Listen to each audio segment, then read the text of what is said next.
Assalamualaikum warahmatullahi wabarakatuh. Perkenalkan, nama saya Riado dengan NIM 23150032 dari Prodi Perbankan Syariah. Baiklah, saya akan menjelaskan penjurnalan tentang transaksi istisna. Transaksi istisna itu ada dua, transaksi istisna pertama dan transaksi istisna kedua. Contoh soal saya adalah harga bangunan sebesar 200 juta, lama penyelesaian 5 bulan, mekanisme penagihan 5 termin sebesar 40 juta per termin, mulai dari tanggal 10 Agustus. Mekanisme pembayaran setiap 3 hari setelah tanggal penagihan. Transaksi istisna kedua, harga bangunan 150 juta, lama penyelesaian 4 bulan 15 hari, paling lambat 25 Juni.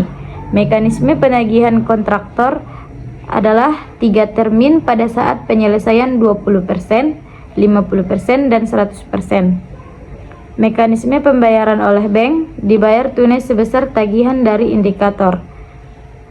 Saya akan menjelaskan transaksi biaya praakad bank sebagai penjual pada tanggal 5 bulan 2 2000 XA. Beban praakad yang ditangguh 5 juta diletakkan di debit karena bank mengeluarkan biaya tapi belum langsung jadi beban, masih ditangguhkan sampai akad terjadi, maka aset bertambah. Terus kredit di kas karena kas keluar, maka aset berkurang, makanya diletakkan kas itu di kredit. Kemudian penandatanganan akad dengan pembeli bank sebagai penjual pada tanggal 10 bulan 2 2000 XA. Biaya istisna sebesar 5 juta dan beban praakad yang ditangguhkan sebesar 5 juta. Terus kenapa biaya istisna berada di debit?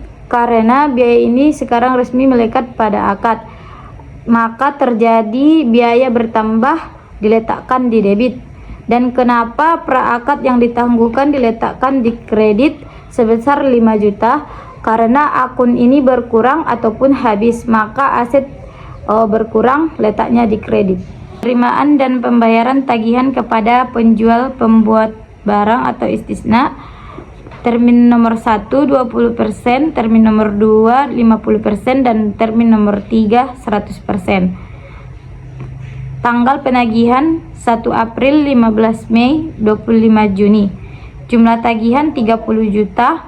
Kenapa terdapat 30 juta? Itu dari 20% dari dikali 150 juta dari harga bangunan, dan 45 juta rupiah terdapat dari 50% dikali 150 juta, dan 75 juta terdapat dari 100% dikali 150 juta. Dan kemudian pada tanggal 1 bulan 4 2000 XA, rekening debit aset istisna dalam penyelesaian terletak di debit sebesar 30 juta dan kredit utang istisna terletak di kredit sebesar 30 juta. Kenapa aset istisna dalam penyelesaian 30 juta letaknya di debit? Karena bank belum menerima kas dan tapi punya hak tagih, maka 30 juta diletakkan di debit karena aset juga bertambah. Kemudian utang letaknya di kredit karena bank sudah berhak atas pendapatan. Kemudian pada tanggal 8 April utang istisna sebesar 30 juta diletakkan di debit karena utang istisna merupakan kewajiban bank kepada pemasok. Saat bank membayar kewajiban itu, maka berkurang. Utang berkurang dicatat di dalam debit. Kemudian kas rekening nasabah pemasok terletak di kredit sebesar 30 juta. Kenapa di kredit? Karena aset keluar dari bank, aset kas, maka aset kas berkurang.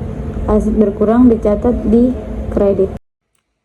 pada tanggal 15 bulan 5 2000A, aset istisna penyelesaian letaknya di debit sebesar 45 juta dan utang istisna terletak di kredit sebesar 45 juta.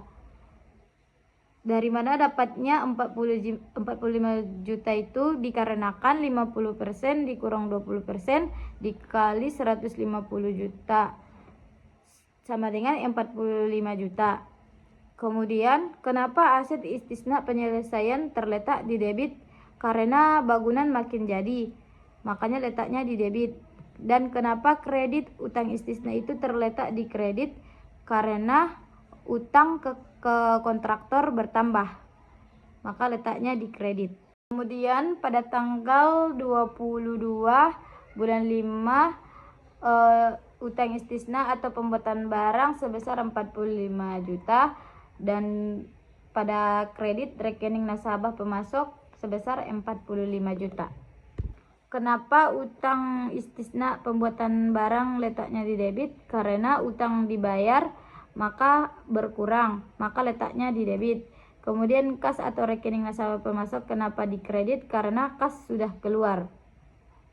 Kemudian pada tanggal 25 bulan 6 2000A, aset istisna dalam penyelesaian terletak di debit sebesar 75 juta dan di kredit sebesar 35 juta.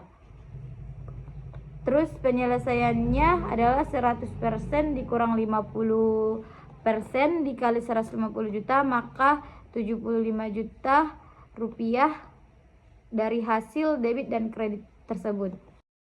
Pengakuan pendapatan istisna. Pendapatan istisna sama dengan persentase penyelesaian dikali nilai akad penjualan. Maka pada tanggal 10 April saat penyelesaian 20% diakui pendapatan sebesar 50 juta atau 20% dikali 200 juta.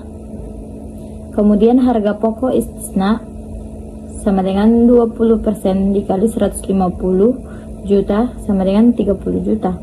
Keuntungan istisna sama dengan persentase penyelesaian dikali margin keuntungan istisna sama dengan 20% dikali 200 juta rupiah dan dikurang 150 juta rupiah sama dengan 20% dikali 50 juta.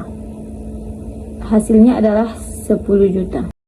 Kemudian pada tanggal 10 bulan 4 aset istisna dalam penyelesaian 10 juta dan harga pokok istisna terletak di debit sebesar 30 juta dan pendapatan istisna sebesar 40 juta. Kenapa aset istisna dalam penyelesaian terletak di debit? Karena aset istisna sudah dalam penyelesaian. Terus nilai proyek bertambah, hak-hak bank atas proyek juga bertambah, maka asetnya dicatatkan di debit. Kenapa harga pokok istisna diletakkan di debit? Karena itu adalah beban biaya dan biaya bertambah seiring progres proyek, makanya diletakkan di debit. Terus kenapa pendapatan istisna terletak di debit? Karena margin atau keuntungan bank dari akad istisna dan pendapatan tidak langsung diakui penuh tapi diakui sesuai tingkat penyelesaian proyek. Alasannya karena pendapatan bertambah, keuntungan bank sudah berbentuk meskipun belum selesai 100%, maka pendapatan bertambah diletakkan di kredit. Kemudian pada tanggal 5 bulan 5 aset istisna penyelesaian sebesar 15 juta, harga pokok istisna sebesar 45 juta dan pendapatan istisna sebesar 60 juta. Kenapa aset istisna penyelesaian sebesar 15 juta letaknya di debit? Karena nilai proyek bertambah dan hasil bank atas proyek tersebut juga bertambah. Aset bertambah diletakkan di debit. Dan kenapa harga pokok istisna sebesar 45 juta diletakkan di debit karena itu adalah beban biaya dan biaya bertambah seiring progres proyek, maka beban bertambah diletakkan di debit. Kemudian kenapa pendapatan istisna itu diletakkan di kredit sebesar 60 juta karena pendapatan bertambah dan keuntungan bank sudah terbentuk meskipun belum selesai sebesar 100%. Baru pada tanggal 25 bulan 6 aset istisna dalam penyelesaian sebesar 25 juta dan harga pokok istisna sebesar 35 juta dan pendapatan istisna sebesar 100 juta. Aset istisna dalam penyelesaian terletak di debit sebesar 25 juta karena nilai proyek bertambah, hak bank atas proyek juga bertambah, maka aset itu terletak di debit. Dan kenapa 75% diletakkan di debit harga pokok istisna karena karena dia termasuk beban ataupun biaya, maka biaya juga akan bertambah dan seiring progres proyek, maka beban bertambah letaknya di debit. Kemudian kenapa pendapatan istisna sebesar 100 juta diletakkan di kredit karena pendapatan bertambah, keuntungan bank sudah berbentuk meskipun belum selesai 100% juga, maka pendapatan bertambah letaknya di kredit. Kemudian pada penagihan piutang pembeli pada tanggal 10 bulan 4 XA piutang istisna sebesar 40 juta dan termin istisna sebesar 40 juta. Piutang istisna diletakkan di debit sebesar 40 juta karena bank belum menerima uang tapi bank sudah punya hak untuk menagih. Artinya hak bank bertambah, hak tagih sama dengan aset. Aset bertambah dicatat di debit. Kemudian kenapa termin istisna itu diletakkan di kredit karena nilai kontrak yang belum ditagih berkurang, status berubah menjadi piutang, maka pengurang atau penutup nilai kontrak dicatat di kredit sebesar 40 juta. Kemudian pada tanggal 10 bulan 5 piutang istisna terletak di debit dan termin istisna terletak di debit sebesar 40 juta dan di kredit juga 40 juta. Kemudian pada tanggal 10 bulan 6 XA piutang istisna sebesar 40 juta dan termin istisna sebesar 40 juta. Dan kemudian pada tanggal 10 bulan 7 XA debit piutang istisna sebesar 40 juta dan termin istisna terletak di kredit sebesar 40 juta. Kemudian pada tanggal 10 bulan 8 piutang istisna terletak di debit sebesar 40 juta, termin istisna sebesar 40 juta terletak di kredit. Terus masuk ke penjurnalan penerimaan pembayaran piutang istisna dan pembeli pada tanggal 13 bulan 4 XA rekening kas rekening nasabah pembeli istisna terletak di debit sebesar 40 juta dan piutang istisna terletak di kredit sebesar 40 juta. Kenapa kas rekening nasabah pembeli istisna terletak di debit sebesar 40 juta? Karena uang masuk ke bank dan saldo kas bertambah. Dan kas adalah sama dengan aset. Jika aset bertambah, maka dicatat di debit. Dan kenapa piutang istisna terletak di kredit? Karena hak tagih bank berkurang, piutang dilunasi sebagian. Karena piutang sama dengan aset berkurang dicatat di kredit. Kemudian pada tanggal 13 bulan 5 kas rekening nasabah pembeli istisna sebesar 40 juta diletakkan di debit dan kredit sebesar 40 juta. Dan pada tanggal 13 bulan 6 kas rekening nasabah pembeli istisna juga terletak di debit, dan piutang istisna terletak di kredit sebesar 40 juta.